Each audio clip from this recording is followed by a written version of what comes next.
All right. See if anybody. Jivan Mukta, Anya. Oh, both in Germany. Look at that.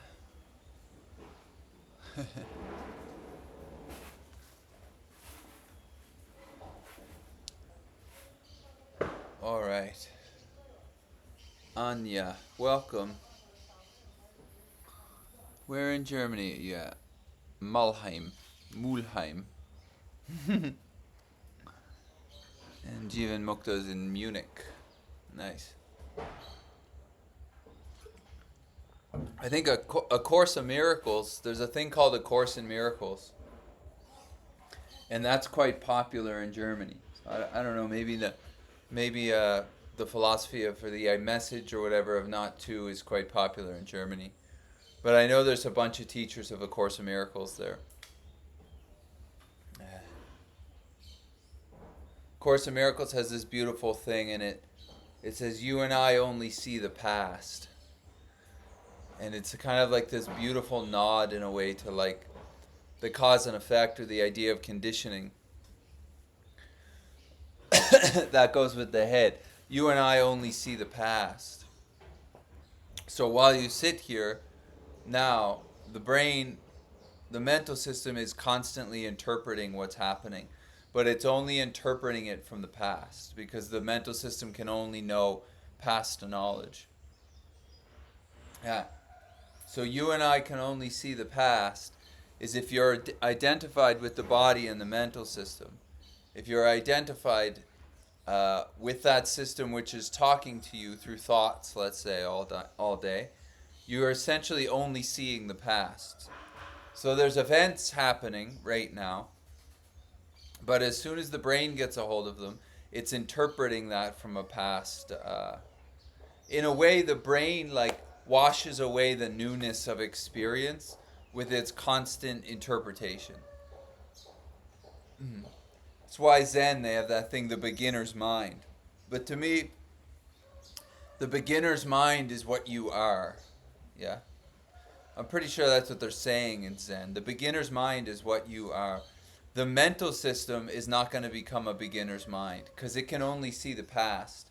And based on that conditioning, it's seeing what's happening now through a past lens, you know? This is a beautiful thing when it comes to like recovery. Because in recovery, they have this word self, small s self. And that is what is defeating us, essentially, in the idea of recovery. So self is a self-centered system. The mental system is always thinking about itself, its referential place in space, let's say.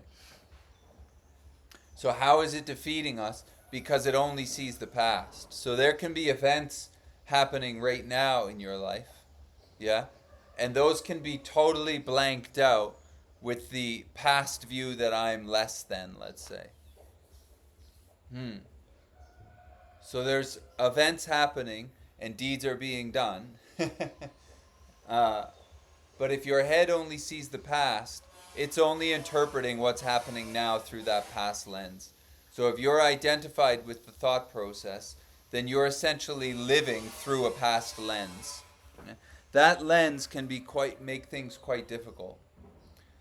Because life could be going fine right now today, but the head could come in with its past lens of beliefs, uh, interpreting what's happening right now from a completely off point of view. To me, that's like the basis of anxiety, yeah. And then it projects what's going to happen in the future based on the past. Yeah. Anyway, that's this thing from A Course in Miracles. You and I can only see the past. So if you're identified with the thought system, you're only really seeing the past. It's almost like everything's kind of just getting churned out. Hmm. Yeah. I forget the other lessons in that. But that was the big one that always stood out. You and I only see the past. And you give everything all the meaning that it has. That's another one from A Course in Miracles. You give everything all the meaning that it has. Because really, the world has no meaning until the mental system paints it with meaning based on its past interpretation, or let's say its past knowledge. Then it gives the world meaning, yeah. So like this satsang could be beautiful for some and it could be terrible for others. What would be that subjective experience would be the mental system giving meaning to what's going on here. Or giving meaning to the world, yeah? Ah. So you and I can only see the past. So if you're identified with the mental system, you're interpreting what's actually happening right now, but through a past lens. And you give everything all the meaning that it has. Wow. That would mean that if we're, according to the Course of Miracles, don't get mad at me, if you're listening to the head, you're giving everything all the meaning that it has right now, but it's only through a past lens. So if you're living as the thought system, identified completely with the body, have you ever actually been in a moment? Or is every moment just an interpretation from the past? The beauty of it is you're not the mind and the body. That's not where you start, the mind, the body, and the senses. And because of that, you are the space of nowness in which that past interpretation arises in. So you can see that, or you can hear that interpretation happening all day, which is why we can talk about it. So you give everything all the meaning that it has, and all of that meaning is being given from a past interpretation. So it's almost like the past is getting rehashed over and over again if we're identified as the brain and the body. Isn't that wild? The wildest part about it is you can be free from that. Actually, your nature is the freedom from that. Yeah. And it's only through the identification with. So if we're identified with the mental system and the body, then because it's my mental system and my body, that mental system is going to override everything. Meaning it will override what's actually happening right now. Wow. And I know that from experience. Doesn't matter how crazy it is or how off it is from what's actually happening. If you're listening and identified with the head, it's going to override. And it can say the craziest things. But those crazy things, if they're my crazy thoughts, they are going to override anything that's happening. Yeah. Little bit known to us that mental system is only seeing the past. Yeah. Those are like the lesson part of A Course in Miracles. I don't remember much of the other ones, but yeah. All right. So if there's any questions, I just see who's here. Okay, nice. Sita, Irfan, Ryan. All right. Let's read this thing from Ramana Maharshi. Existence or consciousness is the only reality, he says. Existence or consciousness is the only reality. So existence or consciousness is the only thing that could be considered real, as in it has its own existence. Yeah? So the brain, the body, world, senses are all dependent on the consciousness or existence in which they arise. Meaning that this body and this world are not the starting point. This is not the reality as far as what he's saying. Existence or consciousness, so the ultimate knowing of this dualistic experience, that is reality. Yeah? Now, because the body, the mind, and the world arise out of that consciousness and go back into it, they are of reality. But the mental system is taking this body and world to be reality. Yeah? It's taking this body to be an independent thing against that world, an independent thing. That is duality. And that is that sense of separation right there. So he's saying existence or consciousness is the only reality. Only reality. So while the head is playing God and saying that it is reality as an independent thing, that mental system is getting overridden by what Ramana is saying, which is saying what's aware of that mental system is reality. Yes? The body and the mind arise out of reality, meaning they are part of reality, but they are not the ground of reality, let's say. They are an illusory duality, illusory in the way that they're not permanent. So, real in the way that they appear, but illusory in that they appear as the ultimate reality, the idea of you and me. Yes? Those arise out of reality, consciousness or existence, in which would be your nature, our nature. And there is only one existence or consciousness, meaning we are all of the same consciousness. And then he says, consciousness plus waking, we call that waking. Consciousness plus dream, we call that dream. Consciousness plus sleep, we call that sleep. Consciousness is the screen on which all the pictures come and go. Consciousness is the screen on which all the pictures come and go. So whatever you can be aware of would be considered a picture, yeah? That would include the body and the mind and the senses and world. That would be part of the picture rather than the screen of consciousness, which is conscious of the appearances which arise upon that. Now, the head is saying, the mental system is saying, I am consciousness. Yeah? You are aware of that. So obviously, that is part of the pictures which come and go. So whatever can be born and whatever's going to die, and if something can be born, it's going to die, that must be the coming and going of pictures upon the screen of consciousness. Meaning, if you are consciousness, if that is your nature, then the coming and going must not be what you are. That must not be where you start. And you can see what comes and goes. Waking comes and goes, sleep comes and goes, and dream comes and goes. Consciousness is the screen on which all those pictures come and go. So it is the ever present. Your nature would be the ever present. And now you can see what comes and goes.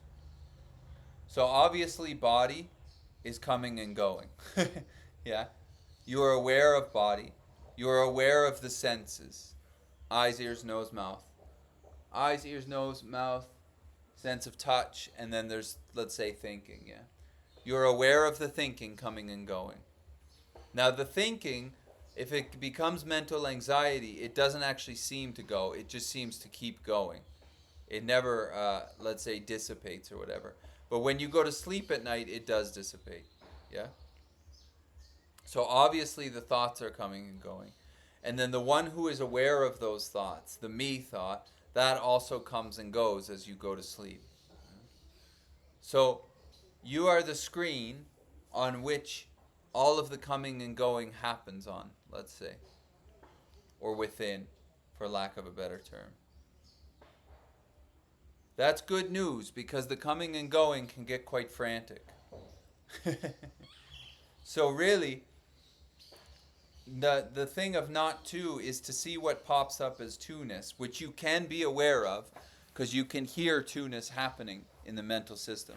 Thoughts, I see those thoughts, you can see all of that happening. You can hear all of that, yeah? So really this thing of not two is a negation. It's not a becoming or a getting.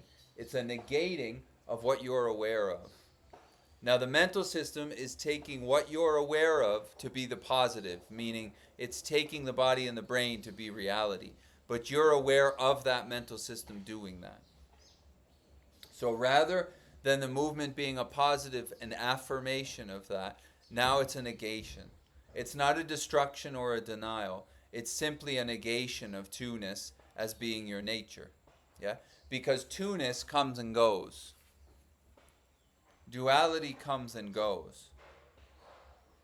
It's always ever changing. Up, down, left, right, whatever, salt and pepper. Yeah? And you are aware of that.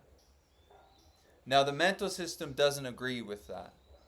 This is the thing, because the mental system is part of the coming and going.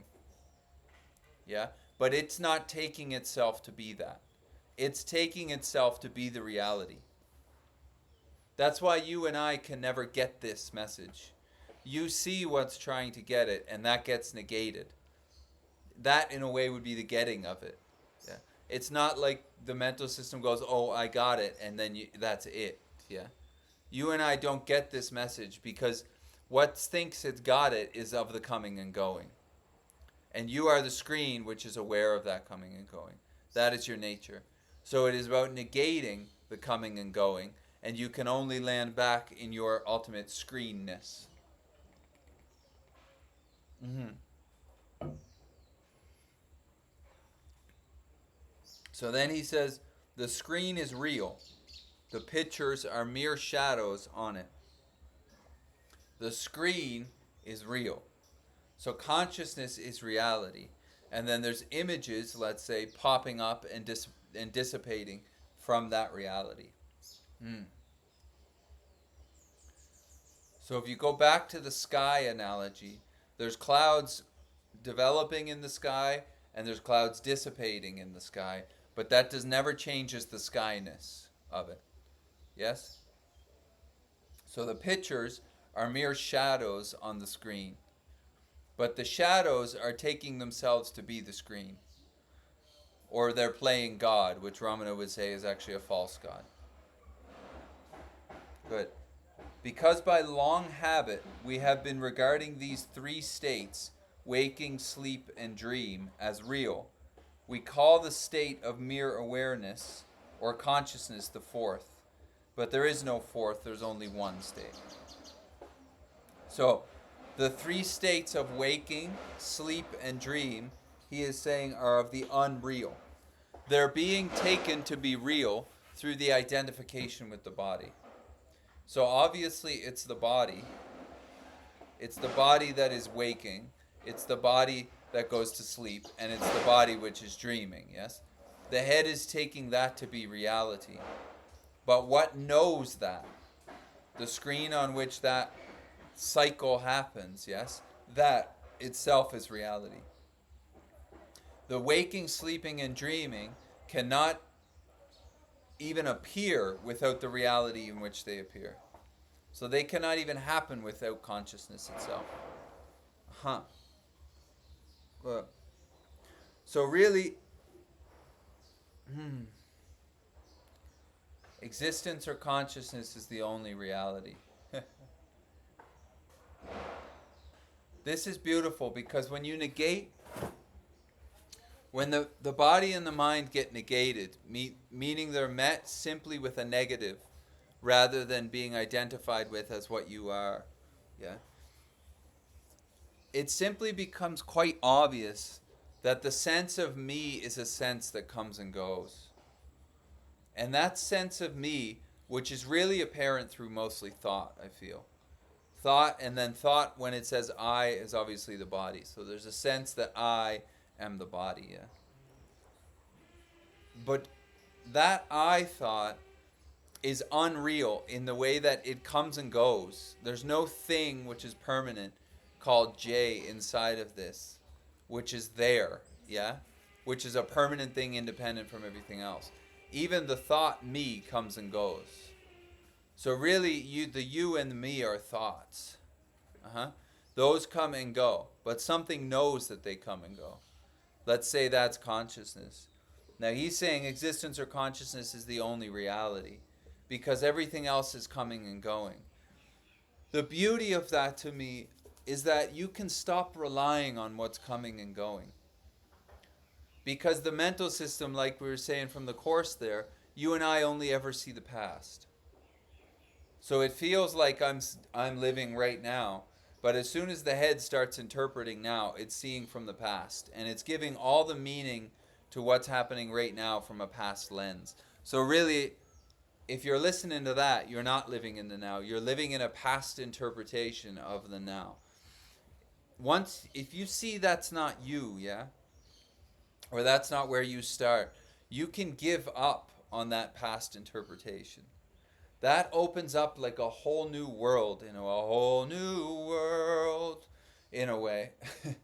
Because you see the head give the past interpretation, but by not grasping it, it's a quick thing that flies through. Yeah. It's just part of the stream of thinking. And then you can see how it's distorting life. And to be able to put that down, to me, that's unreal. Because most of that interpretation is based on a false difference, let's say, a false sense of separation.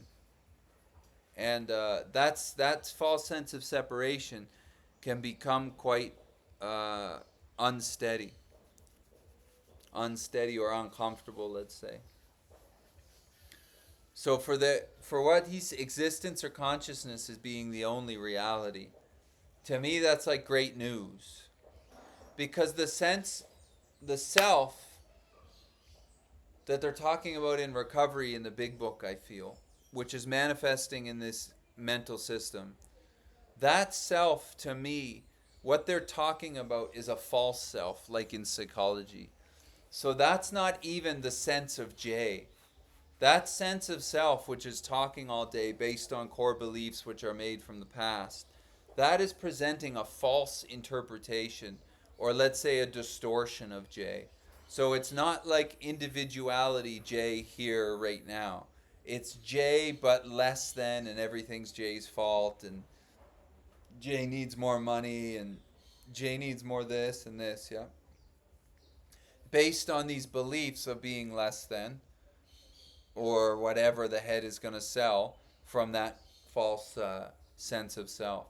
Putting that false sense of self down, because it's definitely not reality. It's not even the sense of individuality to me. It's a distortion of the sense of individuality.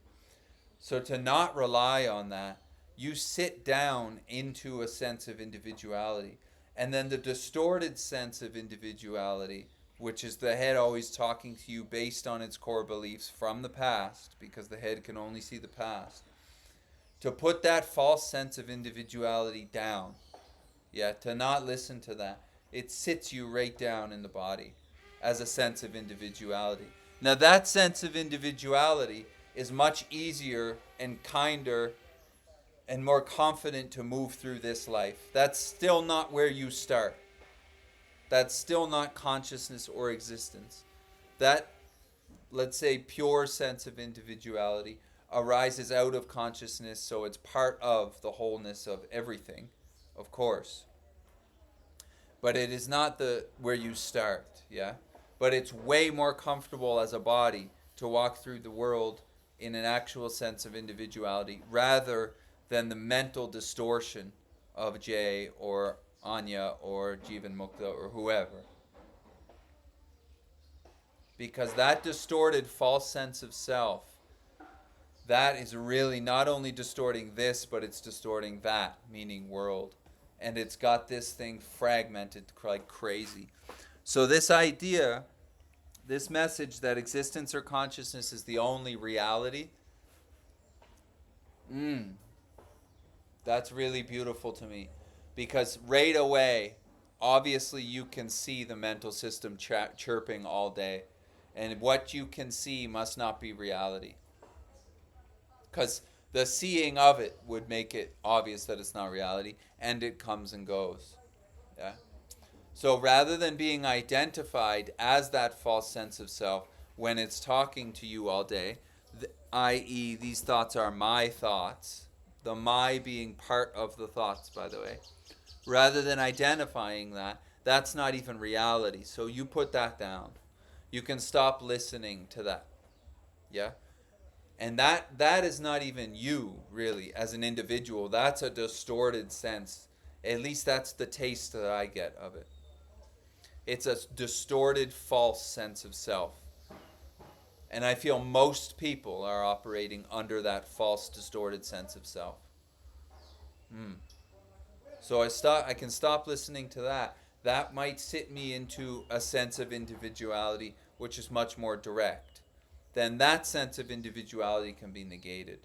Yeah. Well, they can all be negated, but to put down the hand of thought, which is interpreting life from a false sense of self, usually based on core beliefs which have us as less than or worse than or whatever it's going to say. There's a huge relief in that. Not living as that false, distorted interpretation is unbelievable. And it's through the identification with it, which he is saying is not a true identification.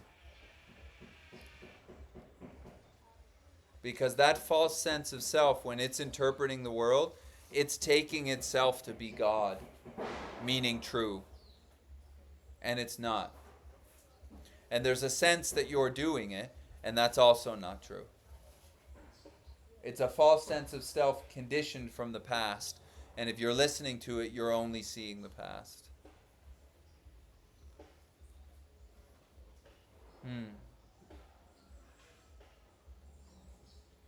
So he is saying existence or consciousness is the only reality. So the only real thing would be what is actually aware of that. Yeah. Consciousness plus waking, we call that waking. So there's some things that say this is a waking dream. Like this is also dreaming, which is quite amazing in a way. Like this is the waking dream, yeah. Consciousness plus dream, of course that's dream. Consciousness plus sleep, we call sleep. And then consciousness is the screen on which all the pictures come and go. So you can see or hear your head. You can hear the mental system and that false sense of self talk to you. Now the challenge in a way is that it's talking to you as you. So the voice in your head is like your own personal radio station. And that voice in your head, if it's listened to, there's a sense that you're doing those thoughts. But really, it's like they say in recovery, we're being driven by those thoughts. So those thoughts, if they're taken to be my thoughts, I'm listening to them wholeheartedly, as if they're true. Those are my thoughts. These are my ideas.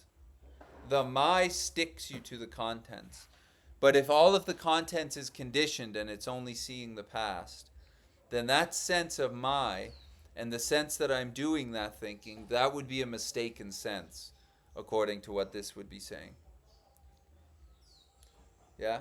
So, if that's not seen, then we're living only as the past interpretation that the mental system is selling us.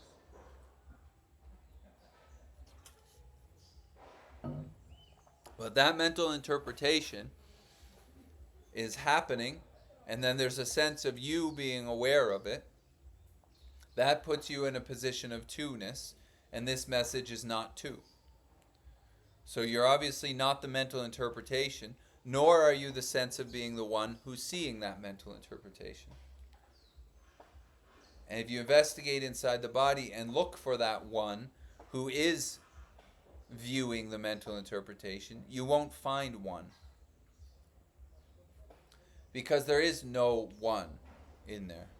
There's a sense of being the seer. There's a sense of being the hearer, the taster, the toucher, the thinker. Those all land back on the me. Everything pretty much pivots around the me. The me is taking itself to be consciousness or existence. But that is a false thing. Because the me, as soon as that comes up, other comes up. And that puts you into a position of two-ness. And this is a system of not two.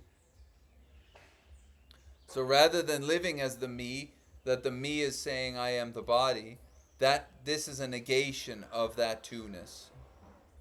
To sit back into what you already are, being, existence, or consciousness. The screen on which the things appear. Ha. Dona Om Shanti. So, if there's any questions, please feel free to chime in here. Ella.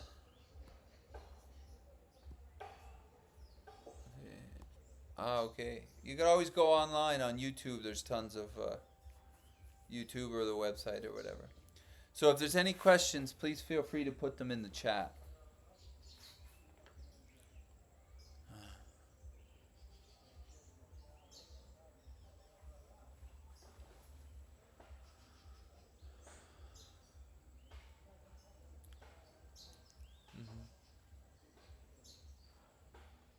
Yeah. That false sense of self thing is so, I think that's really something. Because negating the false sense of self, not relying on the thoughts, from a conceptual point of view, the brain thinks yeah. From the conceptual point of view, if you don't rely on thoughts, the concept is that I don't know what's going to happen. Something's going to explode or whatever.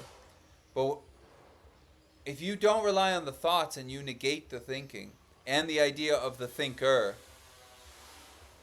it's almost like you let go into yourself. Like you fall way into the body. The grip can let go of the sense of individuality, which, by the way, is mostly a false sense of individuality, like we were just talking about. But in that negation, the grip can let go. And remember, negation's not a denial. You're not trying to destroy anything. It's just a seeing. What is being heard is not what's hearing, or like Huang Po says, what is being perceived is not what is perceiving. You can perceive the mental system, the body, the senses. So what is being perceived is not what is perceiving. So rather than what is being perceived trying to become the perceiving, which it can't, it's already being perceived. What you're taking yourself to be as a body and mind, that is being perceived. You can hear your head say, I understand this message. You can perceive that. That can be perceived from before it. You can perceive the thought I or me. Yeah?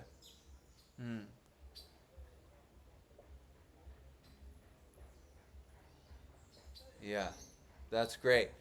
So that Huang Po thing is great. What is being perceived is not what is perceiving. You can perceive the coming and going. Devika, can you give an example of a daily challenge and how do you get around it? Oh, geez, I don't know. This message is really about who is having the daily challenges. Daily challenges as a body and a brain come and go. That's part of the movie of life. Devika, do you come from recovery? 12-step recovery or something? Is it more of that kind of question? Because as far as the message of not to, it's really who is the challenge arising to, yeah? So that you can let go of your grip on the one being challenged, let's say. But challenges, day-to-day challenges, daily life keeps going for the human, for the J, let's say. The message of not to is not a tactic to get out of this life. If it's used that way, that's actually a denial of this life, and that's a misuse of this message. The mental system will try to take negation or the message of not to, and it will try to use it as a way to get out of this life. That won't work as a body. You're not a body, that's the point. The body will go through daily challenges. If you're completely identified with it, then this life gets extremely challenging. because this is a situation of coming and going and challenges. This is about seeing that you're not the body and the mind. So you're not so tied to the ups and downs when the body and the mind go up and down. But if the body and the mind are going up and down a lot, uh, that's when like skillful means comes into play. But this message is about a direct seeing that you're not the body and the mind. So how do you get around daily challenges? Well, I don't know. There's a lot of daily challenges as a body, yeah? I'm in the 12 steps, so that gives this body some tactics, let's say. Gives this body a lot of tactics, actually. But the message of not two is simply a seeing that whatever pops up as two-ness, me, and challenge, I'm not the challenge, nor am I the me in an absolute sense who is being challenged. Yeah? That's what this message is about. This life as a body will will be affected in my experience by seeing that you're not this body, meaning you'll stop trying to get out of this life, or the big one for me is you stop trying to manage this life, because I was always trying to manage this life in order to get it into an ideal situation for this, taking this to be separate than life itself.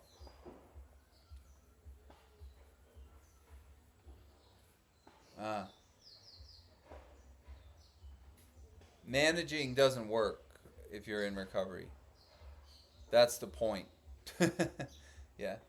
Now this body and mind, in my experience, get affected by seeing that you're not it, meaning it loosens off, as well as the dualistic fragmentation between this and world, yeah.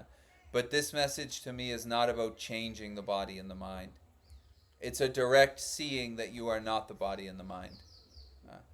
And then whatever waves the body and the mind go over, hopefully it goes over smoother, because I'm not so involved, yeah. Mm-hmm. Yeah.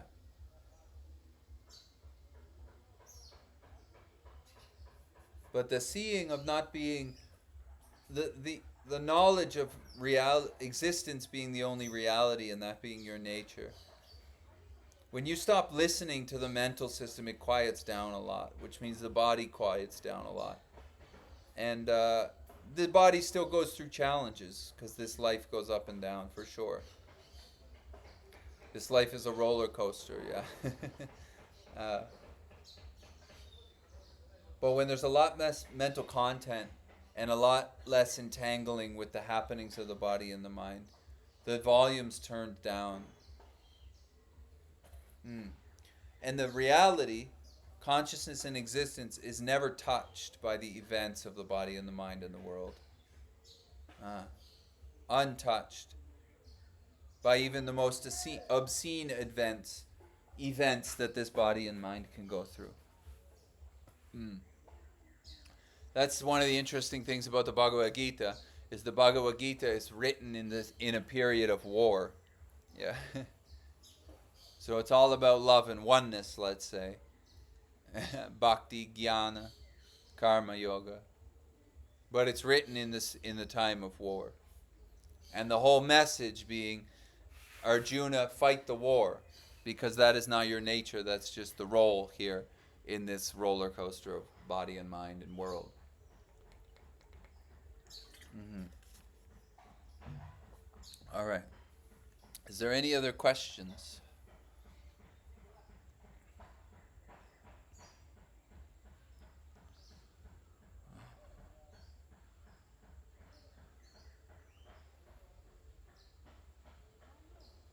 Watch them as the observer. Just be careful of that at the end of that word there. Observer. Observer puts you in the seat as the one who is observing. That would put you in the situation of two-ness, yeah? I am watching the thoughts. That puts you in a seat of two-ness. There is no one watching the thoughts. There's an observing going on. And you can observe your head say, I'm the observer. Yes? So this is your head will claim everything it comes in contact with, including this message, and it will say, I understand. Well, that would be a misunderstanding of the message, because that observer is part of the movie. You are the observing. Yeah, but there is no observer. As soon as there is an observer, that is the false I. Yeah? And as soon as there's an observer, you are tied to what's being observed. And if you've ever been in the situation where you're the watcher of the thoughts and you think you're not tied to those thoughts, just wait long enough and you'll see that those thoughts are killing you, the observer. Yeah? Because in that two-ness, if you're living as the one who's seeing the thoughts, you are tied to the thoughts. The drop doesn't happen. So the message of not to is perfectly highlighted right there in what you just said. Watch them as an observer. The observer, that is the head claiming to be consciousness, which it's not. You are consciousness before the head claims to be the one watching. And you can hear your head say that. You can hear me. So who's the observer? I'm the observer.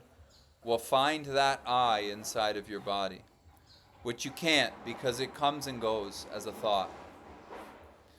So there's an open, pervasive awareness or consciousness of that happening. But there is no observer. That's the mental system claiming. So you hear sounds right now, let's say, wherever you are. And then the head is identifying those sounds, bird, wind, whatever, yeah? And then there's a sense that you're the hearer. I am the one hearing. So there's a hearing, or let's say there's an object, and then there's a sense of subjectivity here, going, I am the hearer. Object and subject would put you in the seat of two-ness, and this message is not two. So you negate that you are the sound, and you negate that you are the hearer of that sound. And what happens if you open both of those hands? Find out. But to say that you are the watcher, that is the mental system claiming. And you can hear your head do that. So obviously that's not the screen on which everything is taking place. The sense of being the observer would be part of the movie.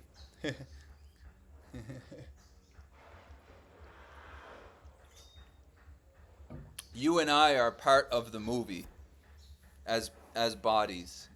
Our nature, which is all one, in which everything appears in, which means everything is of that nature. That is of one. That would be the screen. But you and I, as bodies, as humans, we are part of the movie. That's really the bondage of self in recovery. If you're identified as that I thought, that is the bondage of self, because you are bound to everything that comes after that I thought. And the thoughts that come after the thought me can be quite hectic. So if you're the observer of those thoughts from the I, that's the false I, that's the false me, and that puts you in a space of two-ness still, which ties you to all the thinking itself. And you can see that. That's why we can talk about it, and that's why we point it out here, because that's the bondage of self. There is no thing bonding, it's the identification with the thought me that bonds you to everything that comes after me, meaning this human life. Yeah. Om Shanti. Okay. If there's no other questions, then maybe we'll wrap it up there for today.